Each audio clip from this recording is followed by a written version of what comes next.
Hi Chetan గారు. Hello madam. Chetan గారు, ఇప్పుడు 3/4 ఆఫ్ ఇండియా విషయానికి వస్తే అందరూ డయాబెటిక్ తో ఎఫెక్ట్ అవుతున్నారు అని అంటున్నారు కాబట్టి మరి ఇన్సులిన్ రెసిస్టెంట్ ని ఎలా తగ్గించుకోవాలి? ఎట్లా తగ్గించుకోవాలి అంటే మీ ఏజ్ చూసుకోండి ఫస్ట్. మీరు 30 నుంచి 40 వరకు ఉన్నారు, మీకు షుగర్ వ్యాధి వచ్చింది. షుగర్ వ్యాధి గురించి మాట్లాడితే ఏంది అంటే దీంట్లో కూడా రకాలు ఉంటాయి. ఇప్పుడు వంకాయ రకాలు ఎట్లుంటాయి, కొన్ని చిన్నగా ఉంటాయి, కొంచెం పెద్దగా ఉంటాయి, అట్లా ఉంటాయి కదా. ఇప్పుడు షుగర్ వ్యాధిలో కూడా అట్లా రకాలు ఉంటాయి. ఎక్కువ వచ్చే రకం type 2 diabetes. Okay, type 2 diabetes ఉంది, మీరు యంగ్ ఉన్నారు, మీకు డైలీ మీకు సమయం తీయగలుగుతారు. దేనికి? ఫిజికల్ యాక్టివిటీ తీయండి, డైలీ ఫిజికల్ యాక్టివిటీ చేయండి. ఓకే, ఇప్పుడు వాచ్లా 10,000 స్టెప్పులు అని పెట్టుకోకండి, 15 నిమిషాలతో స్టార్ట్ చేయండి. ఇవాళ 15 నిమిషాలు చేసిందా, మళ్ళీ రేపు 15 నిమిషాలు, అట్లా ఒక 10 రోజులు 15 నిమిషాలు చేసి మెల్లగా దాన్ని 25 నిమిషాలు చేయండి. అట్లా మెల్లమెల్లగా 1 అవర్కి తీసుకొని పోండి. ఇది మనకు ఇన్సులిన్ రెసిస్టెన్స్ తగ్గించడానికి హెల్ప్ చేస్తుంది. అంటే ఏంటంటే షుగర్ లెవెల్ కూడా తగ్గించడానికి హెల్ప్ చేస్తుంది. ఇట్లా రాగానే అరే మందులు స్టార్ట్ చేయకండి, ఎందుకంటే మందులు కూడా లాంగ్ రన్ లో వాడినా కూడా మందులు డోజులు పెరుగుతాయి. అయితే ఇది మీరు ఫిజికల్ యాక్టివిటీ ఫస్ట్ మీరు చూసుకోండి. 8 గంటలు పడుకుంటున్నారా లేదా అది మీరు చూసుకోండి. ఇవి 2 తర్వాత ఏమైనా స్ట్రెస్ ఉందా మీ లైఫ్ లో, ఆ స్ట్రెస్ అసలు రియల్ స్ట్రెస్సా లేదంటే మీ ఆలోచన, అది ఆలోచించండి. దానికి పక్కకు జరిపేసేయడానికి ట్రై చేయండి. మళ్ళా ఇప్పుడు 30 లేదు, నా ఏజ్ 40 లేదు, నాకు 55 ఏండ్లు, నాకు షుగర్ వ్యాధి ఉంది, నాకు మోకాలు నొప్పులు ఉన్నాయి, నాకు బరువు ఎక్కువ ఉంది, నాకు నరాలు లాగుతున్నాయి, నేను వాకింగ్ చేయలేను అని అనిపిస్తే మీకు కొన్ని డిషెస్ చెప్తాను నేను, అవి రెగ్యులర్గా మీ డయట్లో ఇంక్లూడ్ చేయండి.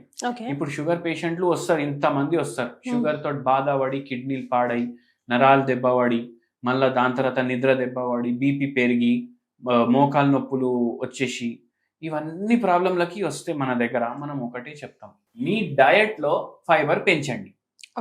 ఇప్పుడు ఓన్లీ ఫైబర్ అని వర్డ్ చెప్పినా నేను, అర్థం కాదు కదా. మరి ఏం చేయాలంటే రోజు పప్పు అయినా వండుకుంటాం, సాంబార్ అన్నా వండుకుంటాం, రసం అన్నా వండుకుంటాం, లేకపోతే ఈ 3 2 వండుకుంటాం, అవునా కదా?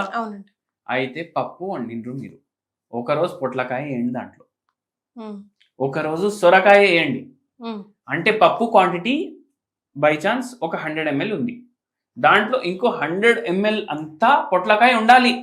అర్థమైంది కదా? అంటే మనం ఏం చేస్తున్నాం, ఫైబర్ పెంచుతున్నాం దాంట్లో. ఒకరోజు పొట్లకాయ, ఒకరోజు సొరకాయ, ఒకరోజు గుమ్మడికాయ, ఒకరోజు బుడమకాయ, అట్లా పప్పులో మిక్స్ చేయండి. మళ్ళీ మీకు ఇంకోటి నేను చెప్తాను, మీరందరూ రసం అయితే తిన్నారు, చింతపండు రసం తిన్నారు, టమాటా రసం తిన్నారు, లేదంటే మిరియాల రసం తిన్నారు. మీరు మిరియాల రసం చేసుకుంటే దాంట్లో కాకరకాయ వేసి ట్రై చేయండి. మనకు చీ అని అనిపిస్తుంది కదా, ఒక్కసారి ఈ వీడియో వినేటోళ్ళు అందరూ చేసుకొని వచ్చి కమెంట్ చేయండి. ఈ వీడియో లింక్ సేవ్ చేసుకోండి, వచ్చి కమెంట్ చేయండి. కాకరకాయ రసం ఎందుకు నేను చెప్తా, దానికి కూడా రీజన్ ఉంది. కాకరకాయ రసంలో కాకరకాయ అయితే వేస్తాం, షుగర్ వ్యాధి కంట్రోల్ చేయడానికి హెల్ప్ చేస్తుంది కాకరకాయ. మళ్ళా దాని తర్వాత మిరియాలు వేస్తున్నాం, మిరియాల రసం, దాంట్లో కాకరకాయ వేసినాం. మిరియాలు కూడా షుగర్ వ్యాధి కంట్రోల్ చేయడానికి హెల్ప్ చేస్తాయి. మళ్ళా ఏదైతే పులుసు ఉంటుంది దాంట్లో చింతపండు అయితే ఖచ్చితంగా ఉంటది కదా, చింతపండు వేస్తే అది ఏదైతే మనం తింటాం కదా, అది గ్లూకోజ్ అబ్జార్ప్షన్ అంటే కార్బోహైడ్రేట్ అబ్జార్ప్షన్ కొద్దిగా తగ్గిస్తుంది. 3 బాణాలు ఉన్నాయి దీంట్లో, ఇవి 3 మనకు షుగర్ వ్యాధితోటి ఫైట్ చేయడానికి హెల్ప్ చేస్తాయి. రసం ఒకరోజు కాకరకాయ వేసి చేసుకోండి. మీరు చింతపండు అందరు ఏమనుకుంటారు, అరే చింతపండు మోకాలు తొందరగా అరుగుతాయి అని అనుకుంటారు, కానీ యాక్చువల్ గా మనం చూసుకుంటే ఏంది తెలుసా మీకు, చింతపండు ఏదైతే పండు ఉంది కదా, ఇది యాంటీ ఇన్ఫ్లమేటరీ ప్రాపర్టీలు ఉంటాయి దీంట్లో. అంటే యాంటీ ఇన్ఫ్లమేటరీ అంటే ఏదైతే అరుగుదల అయింది మోకాల్లో కానీ నడుములో కానీ, దానివల్ల నరాల వ్యాధులు వస్తున్నాయి, ఇవన్నిట్లో ఇన్ఫ్లమేషన్ అవుతుంది. అంటే బాడీ లోపల ఉన్న ఆర్గన్లు కానీ, బోన్లు కానీ, దానికి చుట్టూ ఉన్న కార్టిలేజ్ కానీ ఉబ్బిపోవడం, ఆ ఉబ్బుడు తగ్గించడానికి చింతపండు హెల్ప్ చేస్తుంది. మళ్ళీ నొప్పి కూడా తగ్గించడానికి హెల్ప్ చేస్తుంది. షుగర్ వ్యాధిలో కూడా బెనిఫిట్ ఉంటుంది. Correct. అట్లా అందుకే నేను చెప్తున్నాను చింతపండు అనేసి. అంటే ఏంటంటే పాతకాలంలో ఎట్లుండే అంటే మొత్తం రోజు మనిషి పని చేస్తుండే. మొత్తం రోజు మనిషి పని చేస్తే మనకి ఎనర్జీ ఎక్కువ కావాలనా లేదా? అయితే చింతపండు ఎక్కువ తీసుకుంటే ఏమవుతుంది? కార్బోహైడ్రేట్ అబ్జార్ప్షన్ తగ్గుతుంది. అందుకే అప్పటోళ్ళు ఏం చెప్తుండే, అరే మనకు ఎనర్జీ ఎక్కువ, చింతపండు ఎక్కువ తింటే ఎనర్జీ తక్కువ అయిపోతుంది బాడీలో, అందుకే తక్కువ తినమని చెప్తుండే. కానీ ఇప్పుడు పనే లేదు, పని లేకపోవడం ఒక పని అయిపోయింది ఇప్పుడు, అవునా కదా? అయితే అందుకే చింతపండు ఇప్పుడు తీసుకోండి, కలియుగం ఇది. అయితే అందుకే తీసుకోండి, మీకు బెనిఫిషియల్ ఉంటుంది షుగర్ వ్యాధిలో. మళ్ళీ దాని తర్వాత ఇప్పుడు దోశలు తింటారు, దాని బదులు రాగులతోటి దోశలు వేసుకోండి. దీనికి ఇది కాంప్లెక్స్ కార్బోహైడ్రేట్. ఇప్పుడు ఇన్సులిన్ రెసిస్టెన్స్ కానీ షుగర్ లెవెల్ కానీ తగ్గడానికి ఏమేమి చేస్తుంది అంటే కాంప్లెక్స్ కార్బోహైడ్రేట్లు హెల్ప్ చేస్తాయి. దీని జిఐ ఇండెక్స్ కూడా తక్కువ ఉంటుంది, గోధుమ కన్నా రైస్ కన్నా తక్కువ ఉంటుంది. అయితే అది కూడా మనకు హెల్ప్ఫుల్ ఉంటుంది.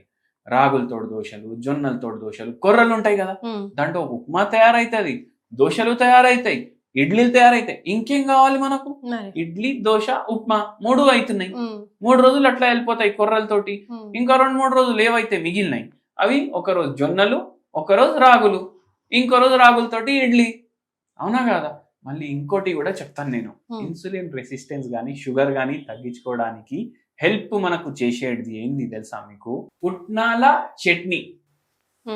ఎక్కువ కొబ్బరి చట్నీ చేసుకొని తిన్నారనుకోండి, కార్బోహైడ్రేట్ ఎక్కువైపోతుంది. పుట్నాలలో ఏముంటది? ప్రోటీన్ ఉంటది ఎక్కువ, అవునా కాదా? దాని చట్నీ వేసుకొని తినండి. షుగర్ వ్యాధితోటి బాధపడేటోళ్లకు, ఎవరికైతే నరాల నొప్పుల సమస్య ఉంది, నరాలు చచ్చుబడిపోయినాయి, వాళ్ళకు ఆ నరాలకు కూడా హెల్ప్ఫుల్ ఉంటది. మళ్ళా దాని తర్వాత షుగర్ వ్యాధికి కూడా హెల్ప్ఫుల్ ఉంటది. సో ఇన్సులిన్ రెసిస్టెంట్ తగ్గించుకోవాలంటే రకరకాల కాయగూరలతో రోజు పప్పులో యాడ్ చేసుకుంటున్నా, కాకరకాయ మిరియాల రసం చేసుకున్న, దోశ మన రెగ్యులర్ దోశ కాకుండా మిల్లెట్స్తో ఆల్టర్నేట్ చేసుకుంటే హెల్త్కి హెల్త్ అండ్ దెన్ టేస్ట్ కూడా ఉంటుంది అంటున్నారు డాక్టర్ చేతన్ రాజు గారు.